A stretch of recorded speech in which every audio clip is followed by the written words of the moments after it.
ka sa sightseeing na may kasamang educational tour. Sakay ng roving cottage, mararating ang isa sa 4 na floating classroom sa Barangay Gulod, Calatagan, Batangas. Floating house daw ito na kinonvert na rin bilang classroom. 2 ang palapag kung saan tanaw na tanaw ang mga bakawan sa paligid. Ang community-based coastal resource management practitioner na si Jessie ang nakaisip nito.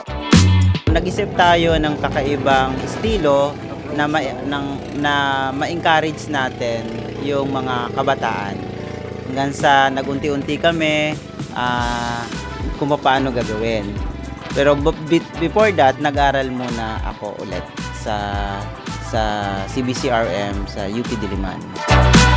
Mai-explore ng mga estudyante ang mangrove, seagrass at coral site at matututunan ang kahalagahan nito sa marine ecosystem. More on marine education and conservation plus protection. So yun yung talagang pinaka-goal namin na maipaunawa sa young generation na we need to protect our home, our planet. Ito rin nga daw ang gagawing sentro ng pag-aaral ni Athalia at Valerie na nasa internship program. May nature adventure na, may learning experience pa.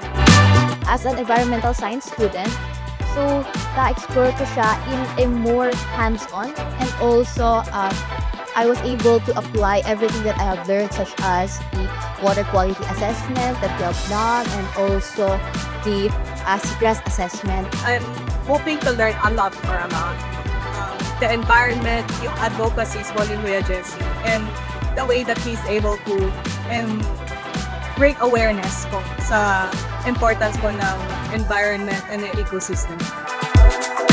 Kasama sa alok na 1,799 na tour package per person ang lecture, meals, and mga snorkeling gears.